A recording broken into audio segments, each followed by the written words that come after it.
We'll give everyone a couple more minutes and then we'll get started.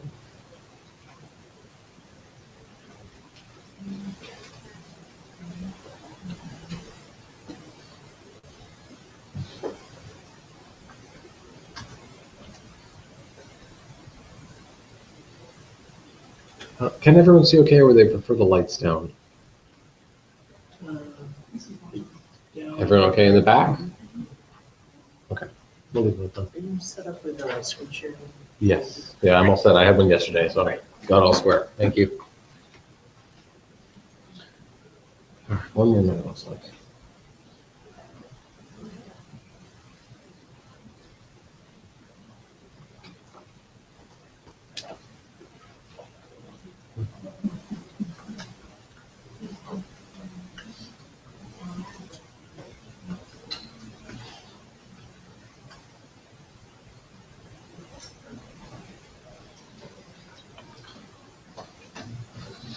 All right, we will go ahead and get started. Everyone make sure you're in the right place. This is the Polymer and Web Components presentation, getting started with Polymer.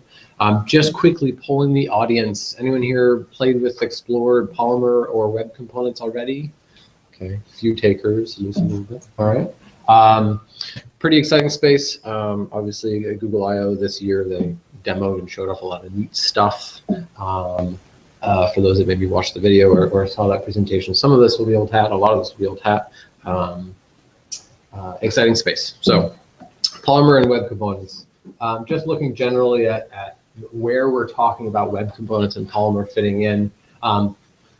Web Components is not intended to be a framework. It is intended to be something that is an additional layer on top of the core web platform. So you've got all your standard input and divs and spans and all those things. The idea is for Web Components and Polymer to be an additional set of elements that can exist just above that web platform that can be leveraged not only by writing actual software in those elements themselves, but potentially also to be leveraged by existing frameworks and integrated into existing applications.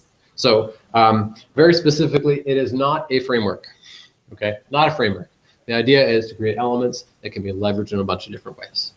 Ideally, an element is something that is self-contained, that can function on its own. It is not something that has other dependencies on lots of other places. Certainly, it might integrate by way of events and data binding with other parts of your DOM and other elements, but is not intended to have these elements that don't function standalone. That being said, it is no panacea.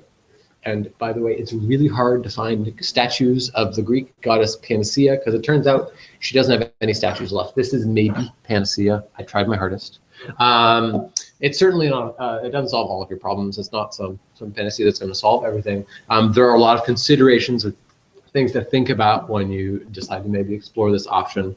In particular, things like progressive enhancement challenges. If you are doing anything where you want to be doing server-side rendering that works fine for those people that have JavaScript disabled, maybe those people that are using screen readers, all those things that are where progressive enhancement can be something that is valuable for your project.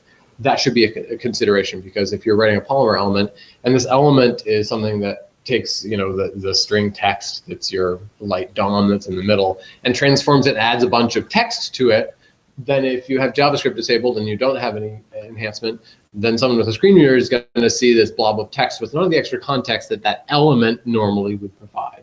So if you're doing progressive enhancement, anything like that, that's going to be a consideration for you. Along those same lines, if you're looking to do any sort of server-side rendering so that you can get stuff on the screen quicker and then hook things up after that, so you can have basic UI show up and then enhance it so you can have those nice client-side single-page application type features later. That may be something that is more challenging if you're looking to use web components. Additionally, there's browser support considerations. For the most part, Polymer and web components at this point are really a Did you start that again? yes, Okay. really something that you're going to find support for in evergreen browsers. I mean, you know, Firefox, Chrome, Edge IE, I think IE 10 and maybe 9 are supported, and a lot of that support is by way of polyfills at this point. So things like Shadow DOM, HTML imports. Mozilla specifically said they won't do HTML imports. They think there's better, different ways, and they want to see what comes out in the next couple of years. The browser support is sort of tricky. So in the meantime, there's a lot of polyfills to fill that gap, but it's still something to have as a consideration. So just to give you a concrete example of the kind of thing we're talking about, existing approaches, let's say you're using jQuery UI for some of your user interface elements, and you want to have a menu. I mean, if this is standard here, you'd import various scripts and style sheets so that it will look right. And then you've got to do this JavaScript initialization where you make sure you select your item that's in your DOM, and you call some function and you pass in any configuration that's related to how that UI element should behave. So all of a sudden you've got this list, this menu that's got several items in it, but the configuration of how that menu behaves, whether it's disabled or not, is disconnected because it's in some JavaScript initialization somewhere else. There's also less semantic meaning to this. It's arguable that a list of items is semantic enough for you. Some would say that having elements that have more semantic meaning would be nice in our DOM off from the get-go. And beyond that, any of the CSS that's used to style these menus is global. So any of these authors that are writing these components need to worry about CSS styling not impacting other places, make sure that you're having the correct selectors, all these things that go along with sort of standard approaches to creating reusable user interface elements. Now, the alternative, when you start looking at things like Polymer, we can use HTML imports to import some specific elements we want to use. And once they're imported, they're immediately available as new DOM elements that we can leverage. There is no need for any other JavaScript initialization. Let's say you're dynamically inserting items. You don't need to make sure you then call some JavaScript function once they're in the DOM. We can simply add a paper menu item. These are some particular elements that is part of an element catalog. The configuration of which item is selected is now part of the DOM attributes. So it's very clear inherently in the declarative what our menu is, which item is selected when we're loading this, and we can add items. So the simplification, the styling is scoped, much more declarative approach, and still can do things like configuration via attributes. So this is what we're talking about when we talk about web components, and these happen to be Polymer web components. Questions so far, and just generally what we're talking about here? Are those imports importing any behavior yet?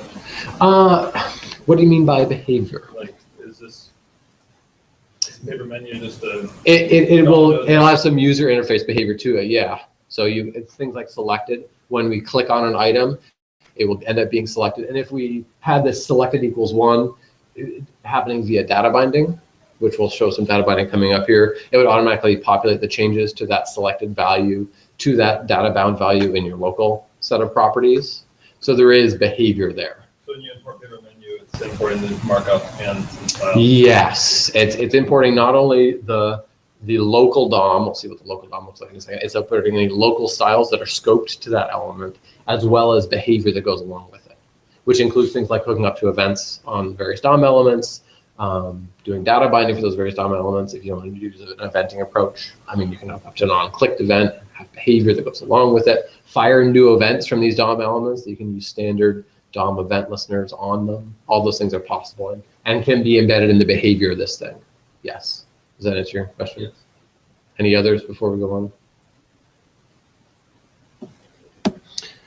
All right, so features. I touched on these a little bit. Polymer elements going to have to, and a lot of what I'm talking about here is not necessarily inherent in web components. Web components is a set of standards that together make these sorts of things possible. Polymer adds some additional niceties, features, functionality on top of those core web component standards. So things like data binding is not inherent in web components, but Polymer adds this. It makes working with web components easier, nicer, gives you some additional functionality on top of what is part of the core standard web components. So some of these things are inherent in web components. Some of these are things that Polymer adds for us to make it a lot easier and nicer to write web components. So declared properties, local DOM, so the elements that get included in our page by way of this new custom element. Light DOM, whereby you can have child elements of your new component and they will get properly inserted somewhere in the middle, transposed basically into your DOM. Data binding, events, both listening for events on various elements in your element, as well as firing events to be listened for externally. And then scope styles and custom CSS properties, which solve sort of similar but slightly different needs for styling your elements. So declared properties, and I'm going to give a more complete example of a full running sample application here. But fundamentally, for the script portion, the actual initialization and creating an element, the way we do this is we call Polymer. And there are a bunch of various properties that we do. For declared properties, there is a properties element, and we can declare either simple properties, like email here, which is just a string. There's no need for any customization of how that property behaves, things like notification, whether it's read only, if it's computed, all these additional customizations we can do. But if we have a simple property that's just a string that we're okay with the default behaviors and settings for that property, we have the ability to say that email is a string. Additionally, if we have things like a default value, you can see that size here I've decided is a default value, an empty string. So declared properties are available. They make them available for data binding in our local DOM, which we'll see in a little bit. They make them available to be set via JavaScript elsewhere. So you can call my element dot email equals and set it to an email if you want to. They also make it available for being attributes that you can declare in your DOM. So the paper menu selected equals 1, that selected attribute was actually a declared property on that paper menu. And it was just declared as a type of integer. And by having that published in the properties, now in our DOM, we can use that as one of those configuration elements to modify the behavior of this custom element that we're creating. So these are simple declared properties. And they're used in a bunch of different ways. But this is the most basic way you can declare properties. Questions so far? Now, along with declared properties, there's a lot of different nuances and variations on properties that can give you a lot of power for when you're writing elements. Computed properties provide an easy way for you to have a generated read-only property that is based on some calculation on some other input and other properties on your element. So I'm going to show this gravatar element later, but fundamentally, if we have a gravatar and you supply it an email and possibly a size, we're gonna need to calculate what the actual source URL to pull the gravatar from gravatar's website to show a nice, like based on your email, what your little gravatar image is. This computed property, once an email and size property values are provided, once they're no longer null, in order to determine what this read-only property of image source, what its value is, it will call our compute image source function, provide whatever the values that have been set on our other properties are, and we can create a computed property. So, I mean, we could just as easily have some event listener to listen for changes in these two different properties, and on those changes set some value. But the computed property gives us a really nice, easy way to have computed values be exposed as properties for data binding on all these other things. So, computed properties can be very powerful for simplifying how your DOM and your data binding looks, and make it easier to develop these things. Additionally, properties, a very important thing with properties is you can do change notification. And the change notification is a notify true as a setting you would set for your property. And that will make sure that when something in your element changes that property value, that others can listen for that change and data bind on that change. So that change will be propagated from the child element up to my value. So that when someone chooses an item in my little chooser that I've written, the value that they've data bound will bubble up, and then they can have that value available, that new selected value, and use it. Yes? What's the event name in that case? There is a on dash name changed. And Polymer has a nice way to automatically hook that up for you. You can specifically add your own event listener to that DOM element and handle it if you want to. Let's say you're externally not using Polymer. You can do that. Polymer has some nice ways to automatically do that via data binding, so you don't have to worry about the event name in those cases. So it depends on how you plan on observing the change to that property. So this is going to be powerful for external notification, just manual event listeners, or for data binding, two-way data binding, where we can set a value and it propagates to the child, where the child can update a value and it will propagate back to our host. Questions on this? And when we see the data binding, we'll see this in action. So along with this behavior and properties, your element has some local DOM to it. So the DOM mod, and I'm sort of talking on features. I'm going to go into whole element when we get to the demonstration section here. But we define our DOM module, it's myGravatar. And inside of the template element is where we can specify the template, the actual local DOM that will be included in the final rendered DOM on the browser when this element is added to our page. So when someone adds myGravatar on their page, this template will be processed and the data binding will be automatically hooked up, and the local DOM will then be substituted and displayed to the user in their browser. So when someone adds myGravatar, what will end up being in the DOM that's displayed is an image which is a particular source. So that is the local DOM, and it is isolated to our element, and it will, the browser / the shady DOM, one of the polyfills that's available, will handle making sure this is put in the right spot when it's actually used and displayed to the user. Question? So just to make sure I'm understanding what's going on, DOM module here is a web component from Polymer? That is how you in Polymer define. So there's really two pieces. There's the declarative section, which is the DOM element here with an ID. That's the first part that decides the actual declarative part of it. And the actual registration via this script is the piece that then takes it and registers it with a low-level custom element API and the DOM, so it's available for use. So there's two pieces, and usually they live in the same file. We'll see a full file in a second. I think I have one of my samples coming up here.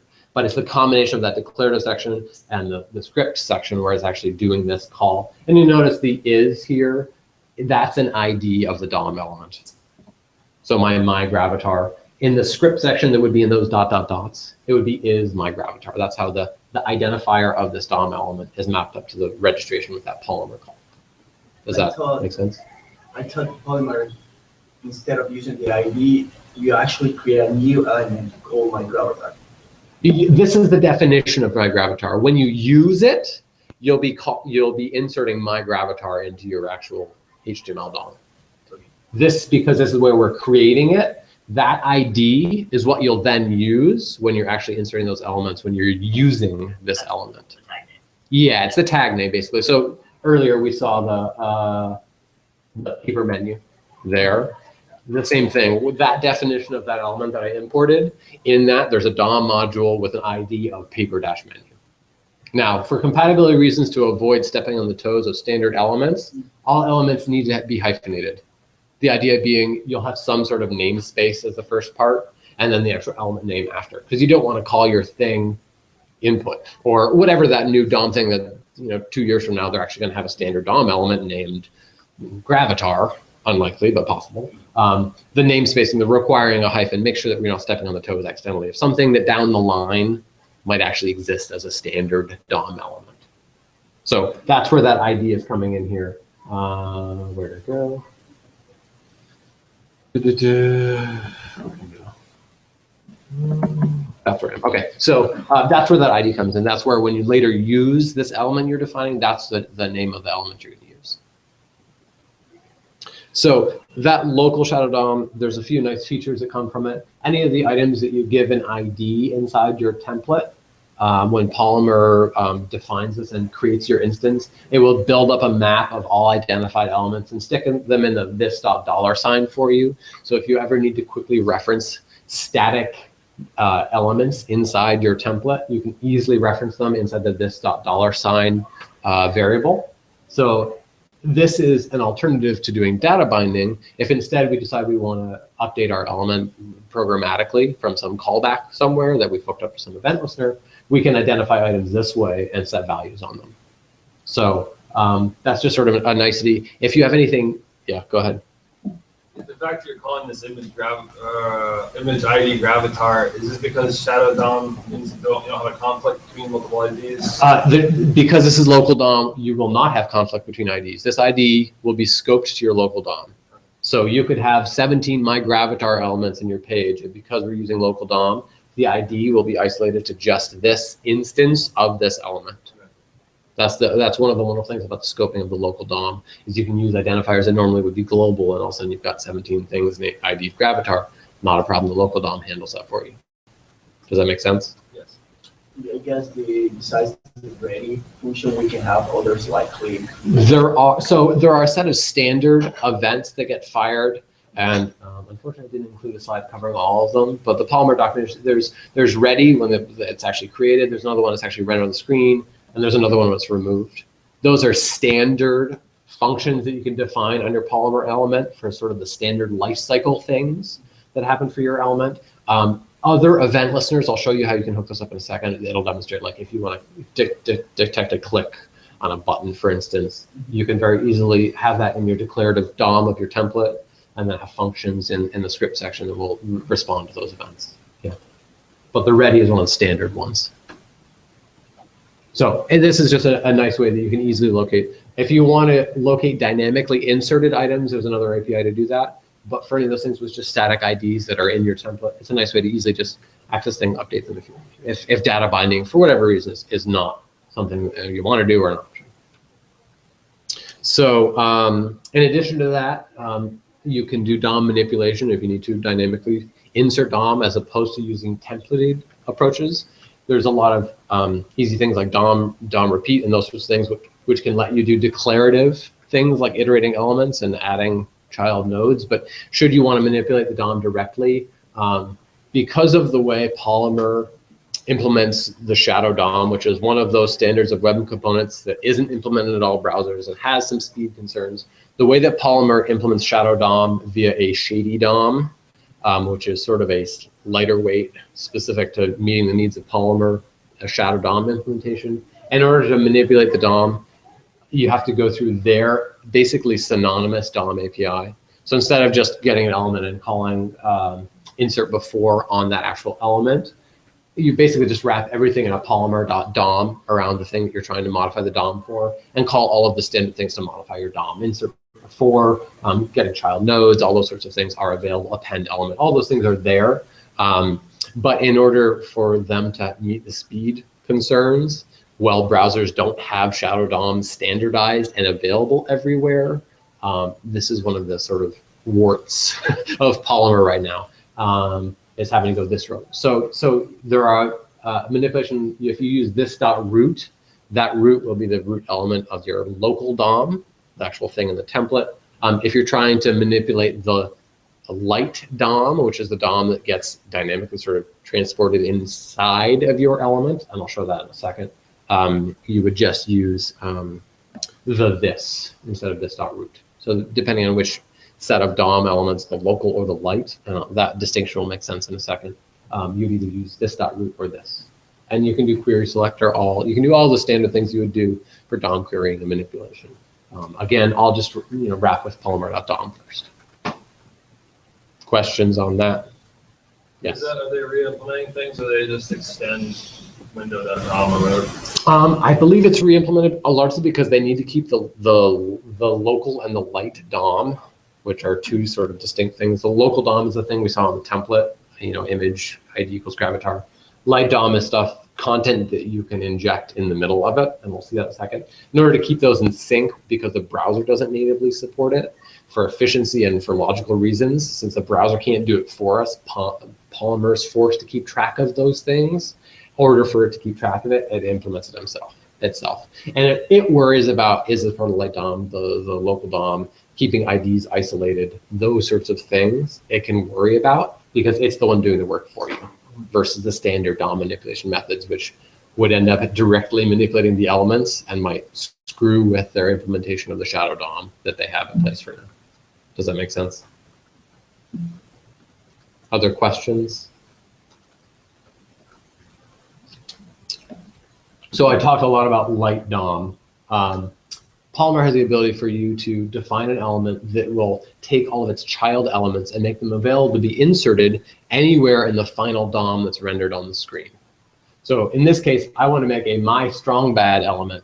It'll make everything strong that's inside of it. Silly, it really doesn't do anything other than what the strong tag will do, but nonetheless, we could add other functionality. We might style it so we can use some funky JavaScript so we can make it do a little marquee if we want to, whatever. So I wanted to find this my strong bad that all of the content will just be wrapped in some other elements and adds additional behavior around this content that I want to insert. So this template is my local DOM. The light DOM is the stuff that will get inserted for me at runtime wherever I have this content tag. So we saw the paper menu earlier with the paper items in it. Those paper items were the light DOM that at runtime are going to get inserted wherever that element needs to put them to have the final hierarchy of elements and DOM be meaningful, useful, display something fancy like a menu to the user. So basically it lets us pick where in our local DOM we're creating, we're going to insert that stuff that the user had put in their usage of our element. So on the end user side of this would look like this. My strong bad deleted. At runtime, our little deleted text is going to get shoved in between our strong tags.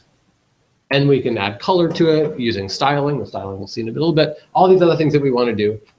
In addition, the content can have a selector applied to it. So if you want to select any of the child elements that are paper menus, for instance, let's say in the paper menu, you want to have paper items, and you could also have a header tag. You could do a content select all paper items to pull out only those paper items to put in one spot, and a content select all the headers, header H1s, and put those somewhere else, for instance. So we can have a selector to just selectively pull out content from our light DOM. In this case, I'm just shoving whatever we got, whatever we're given, we're going to put it inside of a strong tag and render it to the browser.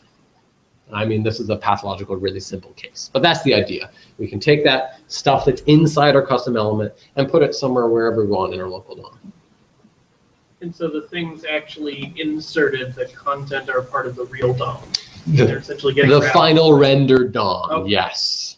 And the web component, the web component standard, the shadow DOM standard, does that automatically. Polymer, because they can't depend on shadow DOM in all browsers, has this shady DOM implementation that does that for them.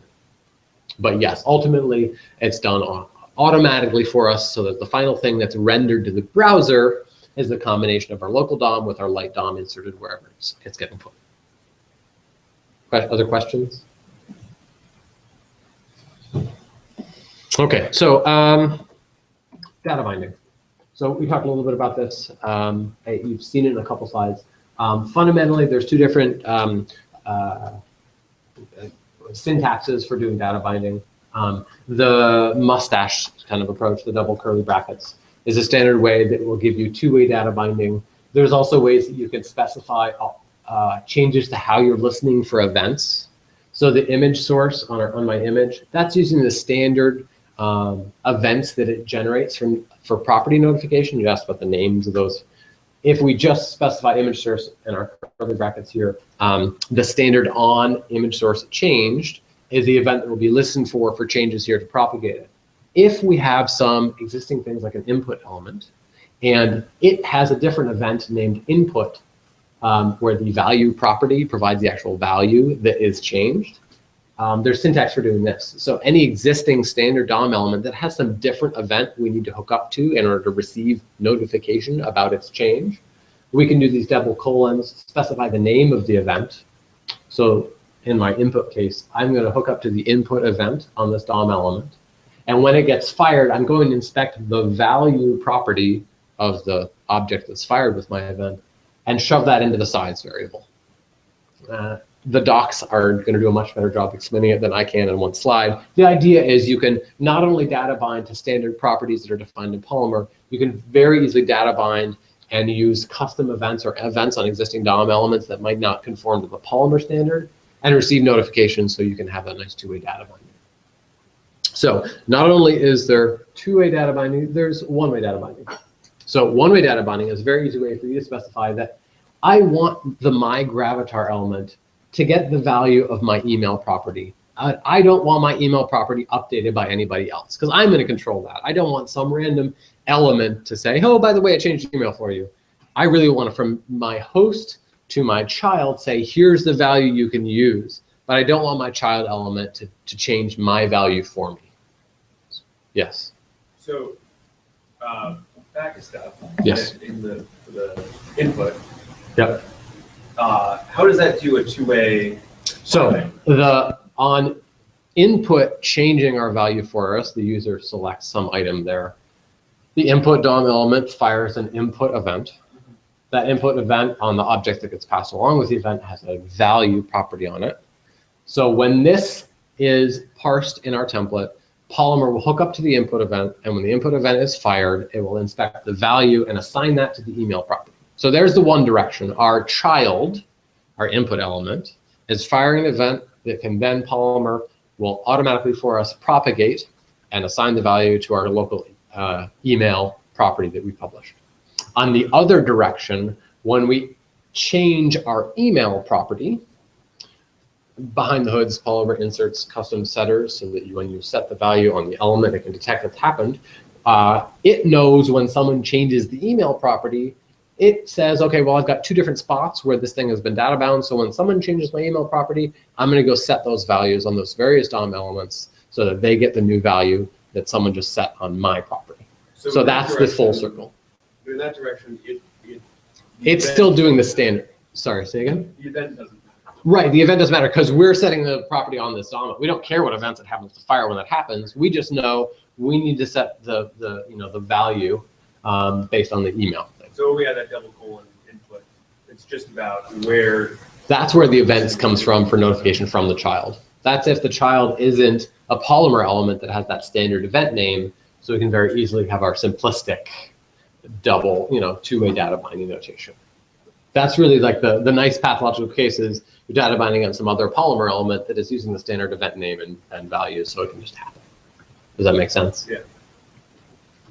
So the one-way data binding is specifically saying, I want to give this child element this value, and I don't want it to mess with that value. I'm going to set it for you, whether it's because you've done some AJAX request and you got the value from somewhere, or it's pulled from some other JSON response somewhere, or the user input it from somewhere else. And we want to make sure that input is a canonical place where that value gets changed. You can do one-way data binding versus two-way. So one way is going to say specifically, here's this value. You can use it however you want to. I don't care if you think you're changing it. I just want you to have this value to use. The two-way data binding is, I'm letting a user choose from a set of values. Here's the value that I want you to show right now as being selected. But when the user changes it, I want that value to come back to me now. So not only can your host tell the child what value to use, a default value, your child can say, oh, the user picked something else. I've updated this value to some new thing because the user clicked on a button. Now that value, by way of that notification, will bubble back to the host. And that's that two-way binding we're talking about. Questions? So on the two-way binding example, let's say you gave it an ID of my chooser. And so, for the value inside of the curly brackets? Oh, sorry. Okay, my chooser. ID is in like the name of the tag. Yep. The tag. And so in my host DOM, I use my chooser as the tag. Yep. Then I would say I would give it a property of choice equals 3. Yep. That would just be a static value then. Right. Okay. So you're saying by having choice be two-way data binding, if then inside of the element it was changed, then Polymer would bubble that value up to the property. Correct. Yep. Perfect. Yes. So that way we can combine our elements, right? Create higher level behavior by data binding in our host, updating what's happening in our child components, and vice versa. So for instance, one of the simple router that's available that you can use, the way that happens is there's a router that actually handles things like the location changing. It updates the route that gets bound, and that same route can get data bound and all these other things that want to listen to the change in the route. And because it gets modified in one place and the two-way binding bubbles it up, that value changes. Because of the two-way binding in the other direction, all these other things then get the new value of your route, and they can decide whether they want to show or not. For instance, like that's one scenario where the data binding can work together to hook together multiple different elements. Data binding in two directions will help values bubble up, get transferred in data binding to the other elements that want to see that new value, for instance. Other questions on two-way versus one-way data binding? So just looking more specifically here, here's an example of something that's using both two-way and one-way data binding. So, and we'll see a live example of this. Hopefully, I gotta get going.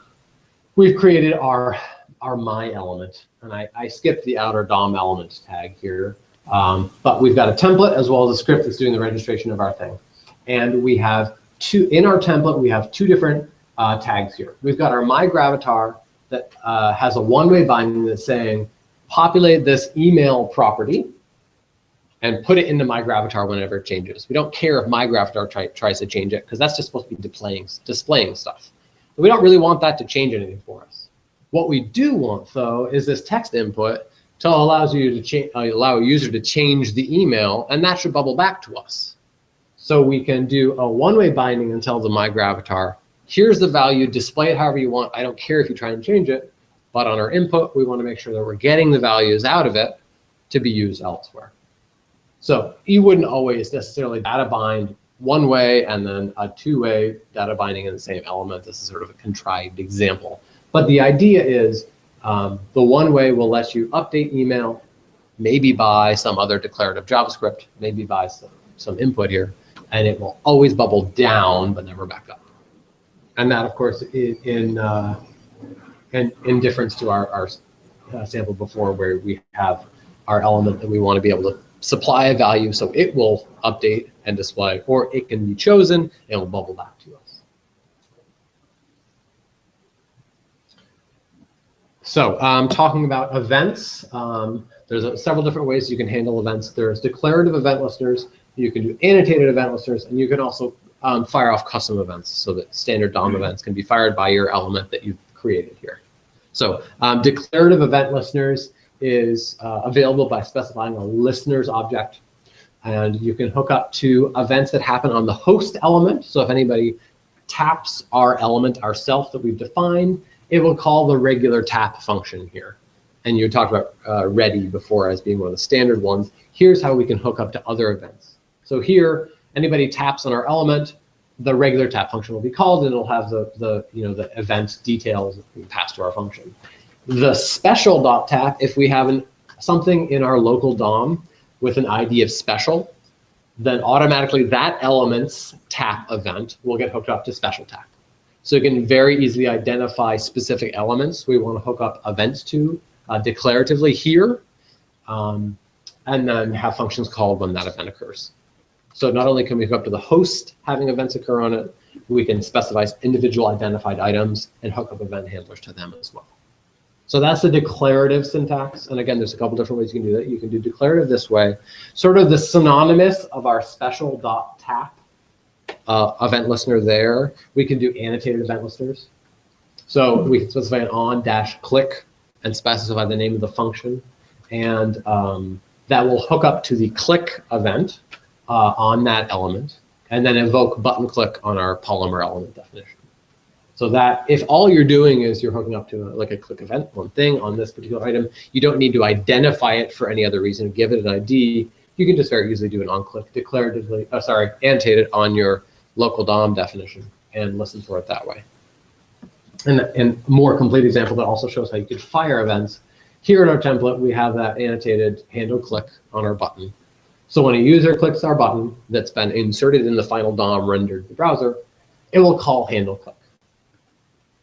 Now, our handle click now can fire a custom element that will be a standard DOM element that anyone could add event listener to and receive a kick event off of our custom element.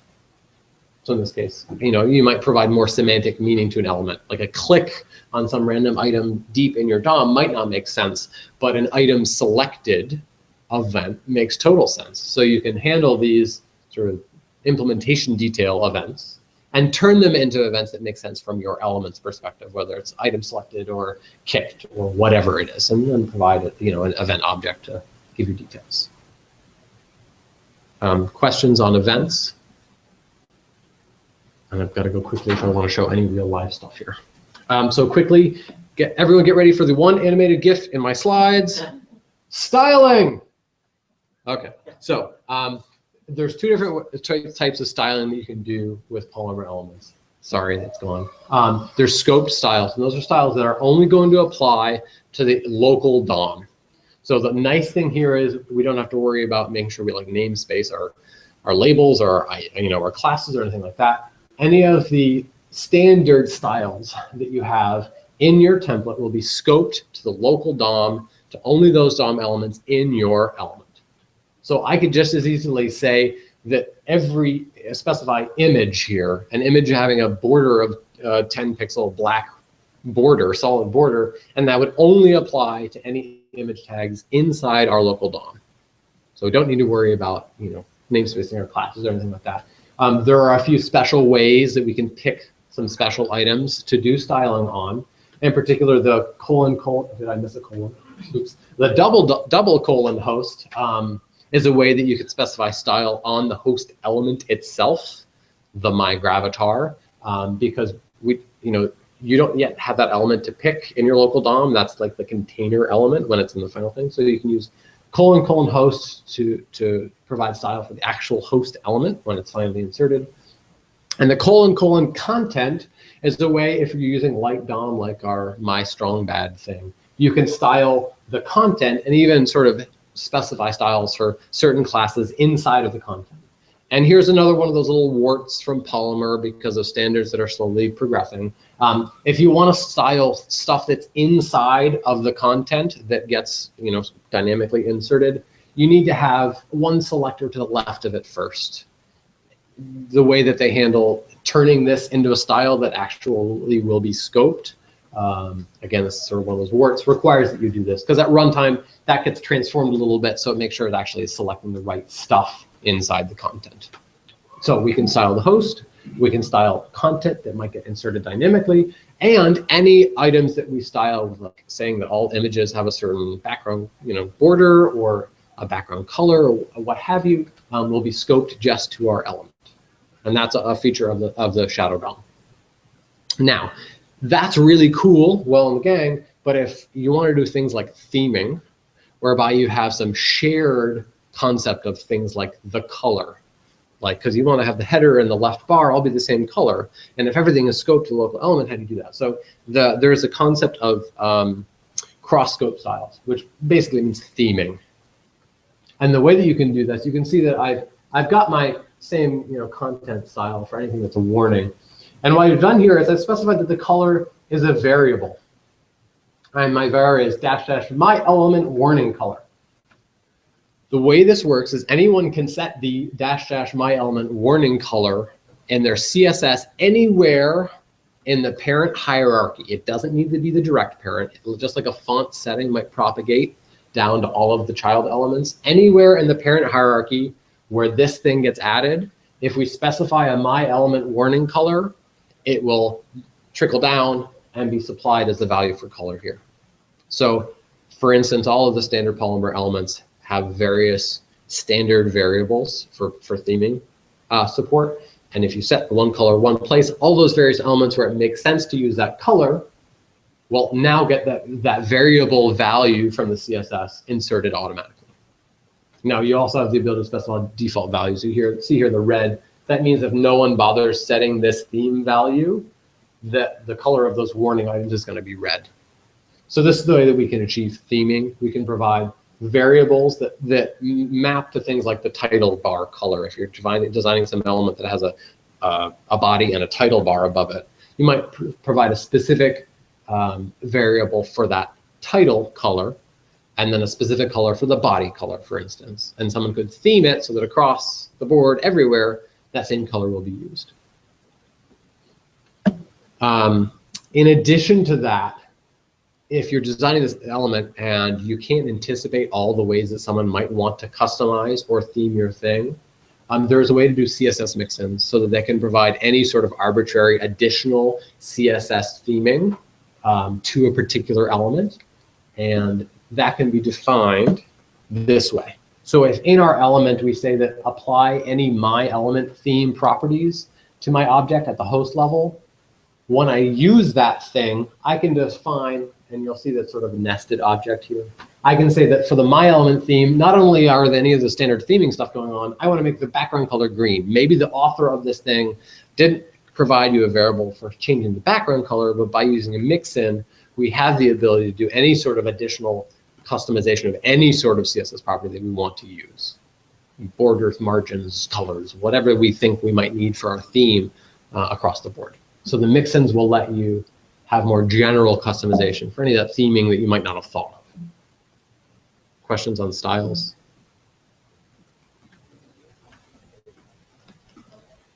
So that's largely it for features. One of the really nice things when they release 1.0 is there's an element catalog, a bunch of standard Polymer elements that Google created. Iron elements are sort of very general purpose. They don't have a particular theme or a UI look to them.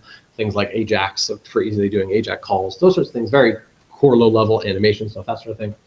The paper elements match up with Google's material design. So there are floating action buttons and paper that's slightly levitated, all that standard Google design stuff. And then, a set of various other elements that serve different purposes.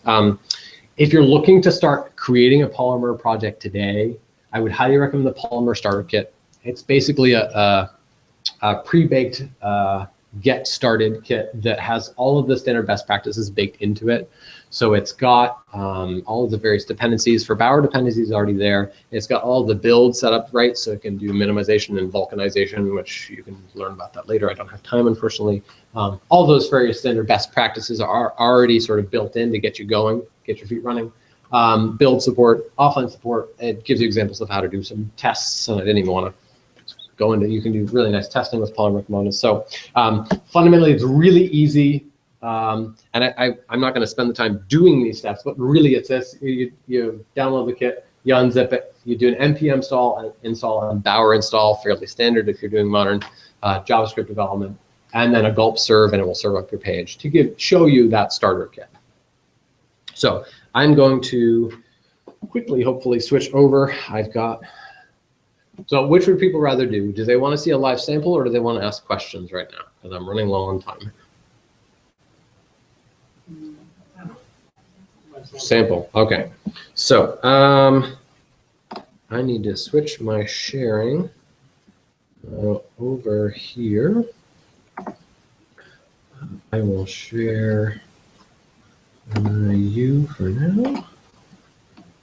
So this is not the right project. That's because I did you. Where are you? Here we go. Okay, so here is, full screen it, thank you. Here is the sample index.html that comes with the Polymer Starter Kit sample. You can see here that the body has a lot of the standard elements from that element catalog. There's a drawer panel. There's a scroll header panel. It's going to be the header on top. There's a toolbar, which is going to have the menu. There's a menu with the various items we can click. You can see that there's also then routing, so that the data route here, when we get a route of home or route of users, for instance, will display different content. So this is what you get out of the box with the starter kit. And if I save this thing, oh, you're going to open the wrong browser for me. Don't do it. Don't do it.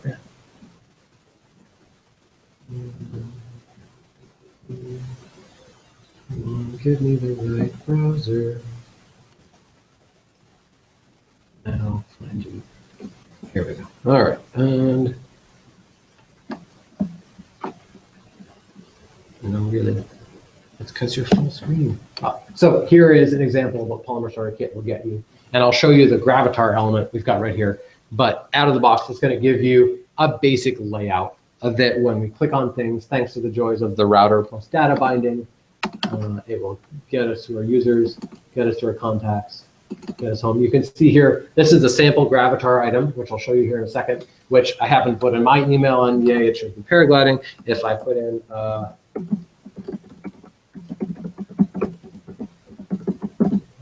the email address for our CSA, boom, it's going to pick up and do data binding from our element and populate my image source, and bam, you've got data binding working. So Polymer Starter Kit, it's a really nice way to get you core elements, the build stuff, all those things. And when you go to actually look at what this is doing for us, here's my Gravatar. This is the entirety of what I had to do to get that behavior where typing in text is going to automatically get me a new Gravatar image. And a lot of this is what we saw, but this is start to finish what that whole element looks like here. So we've imported one particular thing. I needed an MD5 library so that I could do the hashing of the email address for the Gravatar, but I specified some host styling properties. I wanted to show off some scope styling. So here I just say that all images have a display of block with a border size of a 10 pixel solid black border. But thanks to scope styling, that's only going to apply to the image that's in my local DOM here. And I have a very simple input, text input, that's going to data bind on my email property. And then I really could have done this as a one-way, which I can do now, and it should still work as expected. This really can be a one-way data binding because our image is never going to change our source for us. We don't want to be notified about that. All we want to do is tell the image, here's what your source is. So we can data bind an image source, and we go to look at the script that's supporting this, and it's using those computed properties we were talking about. The registration here just says the ID, this element that we're going to use. I've got a couple properties. I've got a simple string property. That's just an email, the thing that we can set in our DOM. And then the image source is a computed property that whenever the email changes, our function will get called. We're going to do a hash of the email string, send back some URL, and that will be what the image source property is set to. So we've got that computed value, which will populate here. So when we go to actually use this thing in our index, you can see that, where did it go? I have on my Gravatar, this is where my default value came from when I created my page. That property that we defined in the Polymer element, I can define declaratively in my DOM. So there's a default value that comes when it first is loaded. So this automatically is going to populate that into the input text box, and that's why the Gravatar immediately showed when I loaded my page. And then once the user starts changing the input, it will get changed. So this is a nice way that our properties can be declaratively then from, and this isn't an element, this is now a standard index.html. It's not an element itself. This is just regular HTML DOM. It happens to be using my element with an attribute declared that turns into automagic stuff happening. So an example of a custom element thrown into the Polymer Starter Kit. Questions? Yes. I'm interested in Polymer for a number of reasons. We don't have much time, so I'll just do one. But let's take, for example, something that I find handy. I like Bootstrap. I end up using it a lot because maybe for a lot of reasons that Polymer is covering. So like you get a lot of elements out of the box. Yeah, same thing with Bootstrap. You get a lot. Right. Yeah. You end up having to write a lot of markup as long as you follow the markup standard and stuff. All that stuff. Yep. How do you see Polymer, the future of Polymer, and the future of front-end frameworks like Bootstrap kind of going? I think that Polymer taking something out of Bootstrap, leaving other. I think it's sort of complementary, and I personally I see this as moving forward the way that I think it should work. Right. Because Bootstrap's really great, and it does a lot of cool stuff, and it does it by having the right classes assigned to things, and if you happen to have other DOM that wasn't thinking Bootstrap, but you accidentally picked the wrong class, all of a sudden it's Bootstrap themed because yay, it picked one of those CSS properties, right? So it's serving a lot of the same purposes, which is doing very easily, nicely giving you some of the stuff.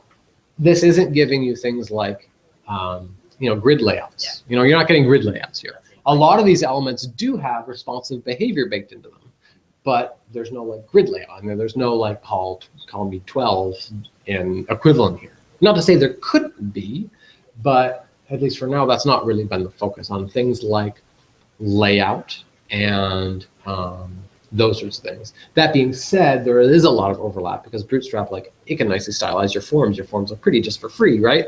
You can do a lot of the same things, but instead of using the right classes combination and the right hierarchy, instead you can use a paper input and it will nicely have this input that they've themed appropriately and given you a nice font and all these things you would expect. So there is a lot of overlap. I think that this is like where we want to be. It's really where we're not quite there yet, though. Like I said, like depending on your uses, if you're trying to target a broader browser base, you're not going to use Polymer. You're just not going to, because the browser support isn't there. You're going to use Bootstrap if you're needing to service, you know, older IE versions and Safari older versions, all those things. You definitely would not choose Polymer. You just wouldn't. If your target user base is you know, modern users on modern web browsers on their mobile phones, and maybe on their desktop, where the odds are they're using Chrome anyways, if they're that modern, you know, mobile user, odds are you can use this and it's going to work great for you. So I think that things like Bootstrap aren't going away anytime soon. But as this becomes more prevalent and in more use, we're going to see more and more of this approach. Yes.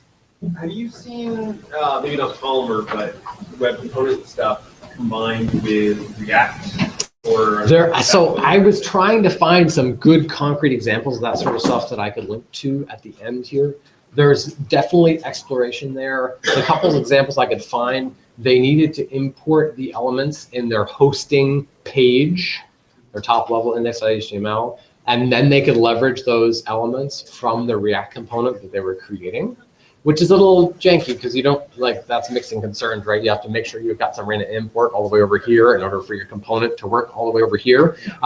So that was sort of the compromise in the one example I saw that let them do that. So it's possible. I think there's a lot of room for that, James. There's also, like, I found some decent examples of using Backbone in combination with Polymer if you're looking to do like Marionette.js or any of those sorts of things. There's lots of room for, and I think that's where people are finally starting to go, because you can do everything just as combination of elements and encoding your business behavior in the elements themselves. But I think that's a little bit of a step backwards in terms of like well-designed code and separations of concerns. So I think there's a lot of room for evolution there. Questions, comments? Okay, thank you very much.